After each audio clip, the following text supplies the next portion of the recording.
నమస్తే అన్న. ఇప్పుడు ముఖ్యమంత్రి రేవంత్ రెడ్డి గారు ఏ సభ మీద ఎక్కినా కూడా కేసీఆర్ పేరు తీస్తా ఉన్నాడు. రాబోయే ఎన్నికల్లో కూడా 2028 సంవత్సరంలో కూడా గద్దెలు కూలగొట్టుడే మా లక్ష్యమని మాట్లాడుతూ ఉన్నాడు.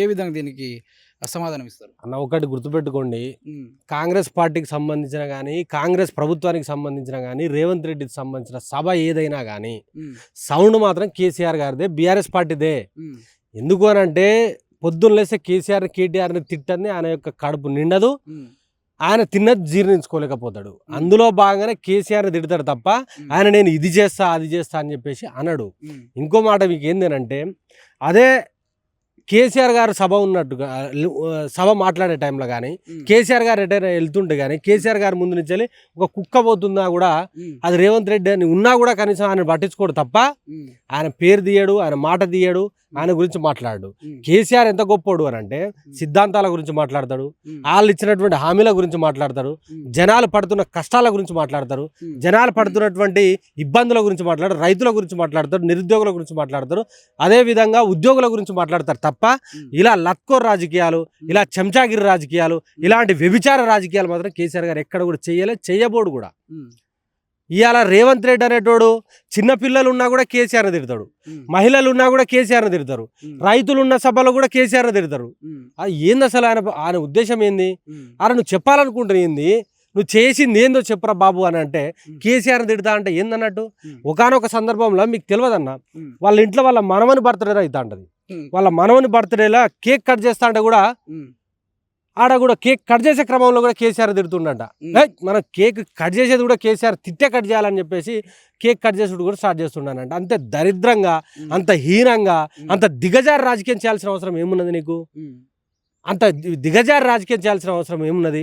కాబట్టి నేను తెలంగాణ రాష్ట్ర ప్రజలకు, విఘ్నులకు, మేధావులకు, అదేవిధంగా యువకులకు అప్పీల్ చేస్తా ఉన్నా, ఇలాంటి దరిద్రపు నా కొడుకులు ఏం చెప్పినా వినకండి. ఎందుకనంటే కేసీఆర్ గారే తప్పు చేసి ఉంటే ఈయన కొడుకు హోంమంత్రే కదా, ఇతను ముఖ్యమంత్రే కదా. కేసీఆర్ తప్పు చేసి ఉంటే, అదేవిధంగా కేటీఆర్ తప్పు చేసి ఉంటే జైళ్ళు మీయే, పోలీస్ స్టేషన్లు మీయే, అదేవిధంగా మీకు సంబంధించిన కేసులు మీయే కదా, లోపల వేయచ్చు కదా. మరి ఆ ధైర్యం చేయలేరు వీళ్ళు, ఎందుకంటే వాళ్ళు తప్పు చేయలే. అంటే టచ్ చేయడానికి భయపడుతున్నారు. 100కు 10,000%, 100కు 10,000% కేసీఆర్ అనేటువంటి టచ్ చేసేంత దమ్ము, ధైర్యము ఈ నాయకులకు లేదు. ఎందుకనంటే కేసీఆర్ ప్రజల మనిషి కదా. ఇవాళ 4 కోట్ల జనాలు నిర్మించుకున్న ఒక శిఖరం కదా కేసీఆర్. అలాంటి కేసీఆర్ టచ్ చేసేంత దమ్ము, ధైర్యం ఉన్నదా? అప్పుడు ఉద్యమ సమయంలోనే వీళ్ళకి సంబంధించిన రాజశేఖర్ రెడ్డి కానీ, రాహుల్ గాంధీ కానీ, మన సోనియా గాంధీ కానీ, చంద్రబాబు నాయుడు కానీ, రోషయ్య కానీ, కిరణ్ కుమార్ రెడ్డి లాంటి హేమాహేములే కేసీఆర్ ఎంటుగా బీకలేకపోయారు. వీళ్ళు ఏం చేస్తారన్న? ఏం చేస్తారు? కేసీఆర్ శూన్యం నుంచి సునామీ సృష్టించినోడు కదా కేసీఆర్, ఒక ఉద్యమ శిఖరం కదా కేసీఆర్. అలాంటి కేసీఆర్ టచ్ చేస్తే వీళ్ళ యొక్క గోడలు బద్దలైతాయి కదా. ఇవాళ గద్దెలు కూల్స్తామని మాట్లాడుతున్నారు, వీళ్ళ బలుగుతాయి. ఏం తమాషనా? బీఆర్ఎస్ పార్టీకి గద్దెలు కూల్చడానికి 60 నీకు ముఖ్యమంత్రి పదవి ఇచ్చింది. బీఆర్ఎస్ పార్టీ గద్దెలు కూల్చని కానీ ఇవాళ నీకు పరిపాలన చేయమని చెప్పేసి 4 కోట్ల ప్రజలు నీకు ప్రభుత్వాన్ని అప్పగించింది. 6 గ్యారంటీలు ఇచ్చినావు, 420 హామీలు ఇచ్చినావు కదా, ఆయన నెరవేర్చిన బాబు అని చెప్పేసి నీకు గద్దెనెక్కిస్తే ఇవాళ బీఆర్ఎస్ పార్టీ యొక్క గద్దెలు కూల్స్తా అంటారు. ఏమైనా సిగ్గు శరం ఉన్నదా వీళ్ళకు? ఏం మాట్లాడుతున్నారు? అన్నం తింటురా, ఇంకా గడ్డి తింటుర్రా? ఏమో అన్న, వాళ్ళ ఇష్టం. ఇక చూద్దాం. అంటే రాబోయే ఎన్నికల్లో మళ్ళీ పుంజుకునే అవకాశం ఉందా కాంగ్రెస్ పార్టీ? అన్న నీకు పుంజుకుంటుందా? ఇంకా వాళ్ళు గమ్మత్తు క్వశ్చన్ అడుగుతావు నువ్వు. ఇవాళ మీకు సంబంధించిన ఆర్జిటివ్, మీకు సంబంధించిన మైకు, మీకు సంబంధించిన కెమెరా, మీరే గ్రౌండ్లకు పోండి, గ్రౌండ్ రిపోర్ట్ తీసుకోండి. ఇక్కడ తెలంగాణ రాష్ట్రంలో ఉన్నటువంటి 12 ఎంతమంది మంత్రులు ఉన్నారు, ఫస్ట్ ఆ మంత్రులకు నియోజకవర్గాలకు పోరు. మీరు ఏ యొక్క మంత్రి దగ్గర సానుకూలంగా ఈ మంత్రి మంచి పనులు చేస్తుండని చెప్పండి, నేను ముక్కు నేలకు రాస్తా. అంటే బడ్జెట్ లో కోట్లతోటి బ్యాగ్ పట్టుకుని నియోజకవర్గాలు డబ్బులు తీసుకుపోతున్నా అంటే అది అబద్ధమేనంత స్టంటేనా అన్న? ఇగో మీకు మా పక్కకే ఉన్నదన్న, సీతక్క గారి యొక్క కాన్సెన్స్ ఉన్నది.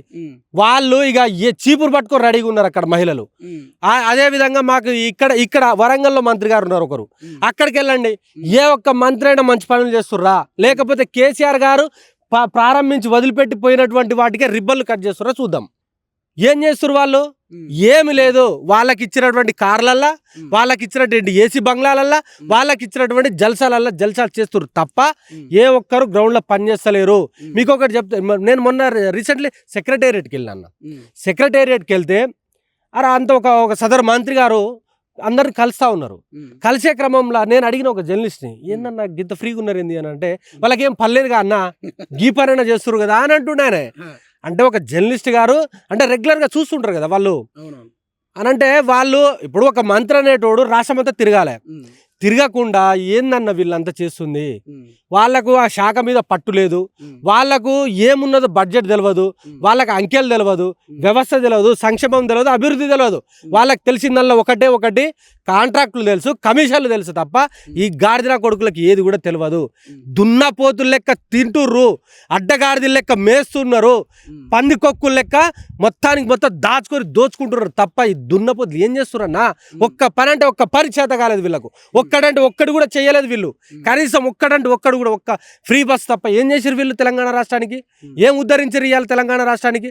పక్క రాష్ట్రానికి పోయి నువ్వు అంతర్జాతీయ వేదికల మీద పోయి కూడా కేసీఆర్ తిడితే ఏంద్రబాయి నీకు సిగ్గు శరం ఉన్నది వీళ్ళకు. కాబట్టి నేను అంటున్నా ఏంటంటే ముఖ్యమంత్రి లెక్క వ్యవహరించండి, దయచేసి చెప్తున్నా ముఖ్యమంత్రి లెక్క వ్యవహరించండి తప్ప అనవసరంగా ఏదో ఒక బఫూన్ లెక్కనో, ఒక కార్టూన్ లెక్కనో, ఒక స్టాండప్ కమెడియన్ లెక్కనో ఇలాంటి వ్యవహారాలు వద్దు, ఇలాంటి వ్యవహారాలు వద్దు. నా తెలంగాణ రాష్ట్రం గొప్ప రాష్ట్రం కదా, నా తెలంగాణ రాష్ట్రానికి సంబంధించిన ముఖ్యమంత్రి గొప్పడే ఉండాలి కదా.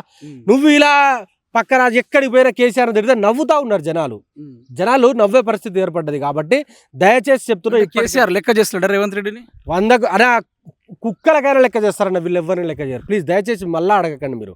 ఎందుకనంటే కేసీఆర్ అనేటోడు ఒక శిఖరం అని చెప్పిన నేను. ఇలాంటి వాళ్ళ గురించి ఆలోచించడు ఆయన. ప్రజల గురించి ఆలోచిస్తారు, ప్రజల సంక్షేమం గురించి ఆలోచిస్తారు, ప్రజల బాధల గురించి పట్టించుకుంటాడు తప్ప కేసీఆర్ గారేమో ప్రజల యొక్క అభివృద్ధి గురించి బాధల గురించి ఆలోచిస్తారు.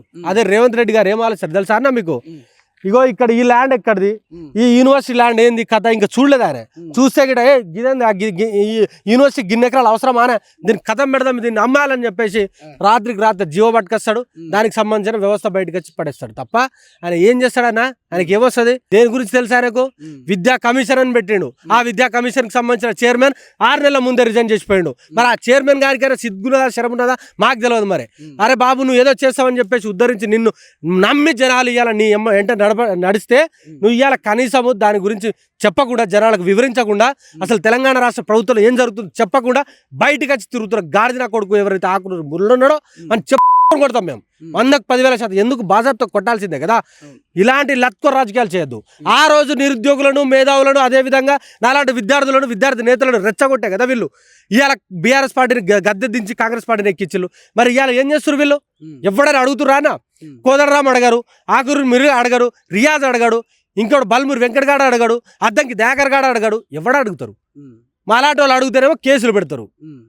మేము అడుగుతా ఉన్నాం ఆకునూరు మురళి, మీరు తక్షణమే దీని గురించి మాట్లాడాలి, విద్యా వ్యవస్థలో జరుగుతున్నటువంటి అన్యాయం గురించి మాట్లాడాలి. లేకపోతే మాత్రము పాలకుర్తి యొక్క పరిపాలన ఎట్లుంది? యశస్విని రెడ్డి గారు కావచ్చు, ఇప్పుడు సుదూరుగా వస్తున్న వార్త ఏంటంటే యశస్విని రెడ్డి గారు రిటైర్మెంట్ తీసుకున్నారు, ఝాన్సీ రెడ్డి మాత్రమే ఎమ్మెల్యేగా బాధ్యతలు చేపట్టినట్టుగా వార్తలు వినిపిస్తూ ఉన్నాయి. దీన్ని ఈ విధంగా చూడొచ్చు. అసలు వాస్తవం ఏంటి ఇందులో? అయితే ఒకటి జనరల్గా మనము ఒక స్కూల్కి సంబంధించిన ప్రిన్సిపాల్ కానీ, ఒక స్కూల్కి సంబంధించిన టీచర్ కానీ, వాళ్ళు ఒక స్కూల్కి రావాలంటే రెగ్యులర్గా సంతకం పెట్టాలి, మళ్ళీ సాయంత్రంగానే పోవాలి, ఒక హాలిడేస్ టైంలో ఇంట్లో ఉండాలి. కానీ మా దరిద్రం ఏంది అని అంటే మేము ఓటేసి గెలిపించుకున్నటువంటి మా ఎమ్మెల్యే గారు ఇవాళ ఇక్కడ లేకుండా ప్రజలు ఇబ్బందులు పడతా ఉంటే అమెరికాలో పోయి జల్సాలు, విహారయాత్రలు, అదే విధంగా వాళ్ళకి సంబంధించిన వ్యవస్థను నడిపించుకుంటా ఉన్నారు తప్ప నా పాలకృతి ప్రాంత ప్రజలకు, నా యొక్క పాలకృతి ప్రాంతంలో ఉన్నటువంటి రైతాంగం కోసం కనీసం భరోసానిచ్చిన దాఖలాలు ఇవ్వన్నా. ఎంత హీనము! ఇవాళ 47,000 ఓట్ల మెజారిటీ తోటి గెలిపిస్తే నువ్వు ఏం చేస్తా ఉన్నావు? చెప్పండి.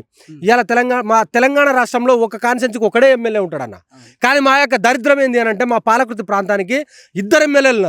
ఎవడు పోయినా 2 బోకేలు పట్టుకపోవాలి, ఎవడు పోయినా 2 శాల్వాలు పట్టుకపోవాలి, ఎవడు పోయినా 2 స్వీట్ బాక్సులు పట్టుకపోవాలి. ఎందుకనంటే ఒకరికి ఇస్తే ఇంకోరికి కోపం, ఇంకొకరికి ఇస్తే ఇంకొకరికి కోపం. ఆ గేట్ కాడనే ఆపేస్తారు వాళ్ళు గన్మెన్లు ఎవరైనా ఉంటే. ఒకడెందుకు పట్టుకొచ్చినావా, ఈ మేడం ఇంకొకరు ఉన్నారుగా ఆమెకు కూడా తీసుకురావాలని చెప్పేసి మళ్ళీ వాడు హుటాహుటిని ఎక్కడికో పోయి తీసుకుని వచ్చి వీళ్ళని కప్పితే వీళ్ళు ఏం చేస్తున్నారు? మాకు ఏం చేస్తా ఉన్నారు? ఏం సంబంధం లేని, కనీసం ఆధార్ కార్డు లేని, ఇక్కడ సభ్యత్వం లేని మా ఝాన్సీ రెడ్డి గారేమో పరిపాలిస్తారు. మేము ఓటేసింది యశస్వి రెడ్డి గారికి, మేము ఓటేసింది మా యొక్క ఎమ్మెల్యే అని చెప్పేసి యశస్వి రెడ్డి గారికి. మరి ఝాన్సీ రెడ్డికి ఏందన్నా మా కాడ పని? మా కాడ ఏం పని ఆమెకు? మరి ఇప్పుడు యశస్వి రెడ్డిని అనాలా, ఝాన్సీ రెడ్డిని అనాలా, ఎవరు అనాలి? తెలంగాణ వారంలో 5 రోజులు నేను ప్రజల గురించి పట్టించుకుంటున్నా కూడా మొన్న కూడా ఇంటర్వ్యూలో మాట్లాడినా ముచ్చట కూడా చూసుకో. అన్న ఇగో పొద్దున లేస్తే మనకు జనరల్గా రీల్ ఎవరికి కనబడతాయి అంటే సీతక్క గారి కనబడతాయి, కానీ ఈ మధ్యలో డామినేట్ చేసి మేడం గారి కనబడతా ఉన్నాయి. ఇన్స్టాగ్రామ్ ఓపెన్ చేస్తే మేడం గారియే ఏదేదో కొటేషన్లు పెడతారు, వీడియోలు క్రియేట్ చేస్తారు, వాళ్ళు ఏదేదో వీడియోలు క్రియేట్ చేస్తూ ఉంటారు. వీడియోలు మొత్తం కార్ ఎక్కాలే రీల్ రావాలే, కార్ దిగాలే రీల్ రావాలే తప్ప వీళ్ళు చేసేది ఏది లేదు. ఉత్త దుబ్బ కథ. మేము ఒకటే హెచ్చరిస్తా ఉన్నాం పాలకుర్తి ప్రాంత ప్రజల నుంచి. ఇక్కడ ఇది పోరాటాల గడ్డ, ఇది పాలకుర్తి అంటేనే పోరాటాల గడ్డ.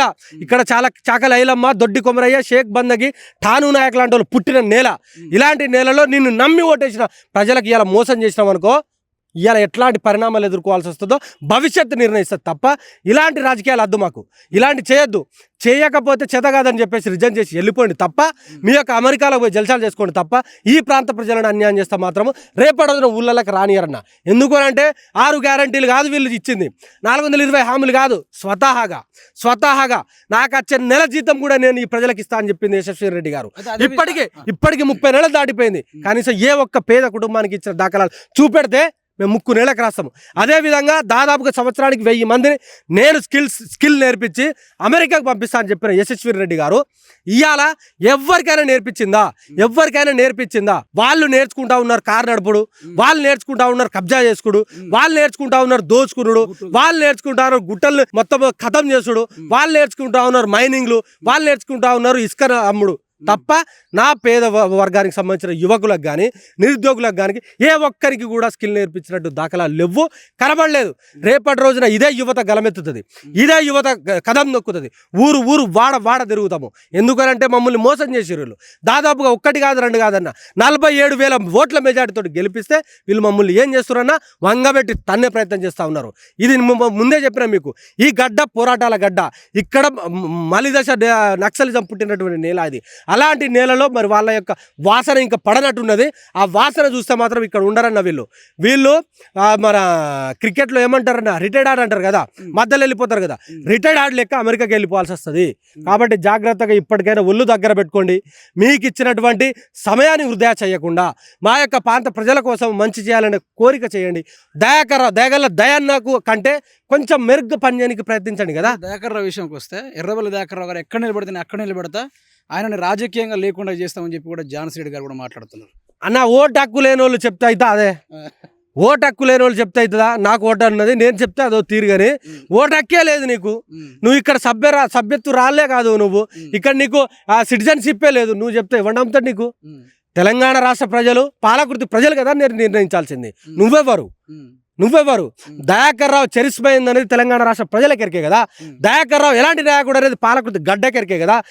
మీ యొక్క దగుల్బాజు మాటలకు, మీ యొక్కటువంటి ఒక రకమైన అభూత కల్పనమైన మాటలకు ఇవాళ ఏదో తలొగ్గి ఇవాళ పాలకుర్తి ప్రాంత ప్రజలు బాధపడుతున్నారు తప్ప నీ మీద ప్రేమతోటో నువ్వేదో చేస్తావనో నిన్నేదో తీసుకొచ్చి ఇవాళ నిలబెట్టలేదు. దయాకర్ రావు అనేటోడే ప్రగతి ప్రదాత అంటాం మేము. దయాకర్ రావు అనేటోడు నిత్యం జనాలతో ఉంటాడు. ఆయన ఏ ఊరికి పోయిన 100 మందిని గుర్తుపడతారు, వీళ్ళనే వాడు గుర్తుపట్టాడు. అట్లాంటి పరిస్థితిలో ఉన్నోళ్ళు ఇవాళ దయాకర్ రావు గురించి మాట్లాడితే దేంతో నవ్వాలో అర్థం కాని పరిస్థితి అన్న.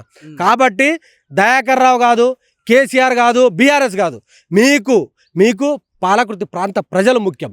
కాబట్టి దయచేసి చెప్తున్నా, వాళ్ళని పక్కన పెట్టండి. మీరు ఫస్ట్ మీకు ఇచ్చినటువంటి ఆ యొక్క బాధ్యత ఏదైతే ఉన్నదో దాన్ని సంపూర్ణంగా ఫుల్ఫిల్ చేసేటట్టు పనిచేయండి తప్ప అనవసరమైన మాటలు మాట్లాడితే మాత్రం తస్మ జాగ్రత్త అని చెప్పేసి హెచ్చరిస్తూ ఉన్నాం. ఇప్పుడు యశస్వి రెడ్డి గారు కూడా మొన్న జరిగిన బడ్జెట్ సమావేశాల్లో కూడా కొన్ని వేల కోట్ల అభివృద్ధితోటి కాలువ తీపిస్తున్నామని కూడా మాట్లాడడం కూడా జరిగింది.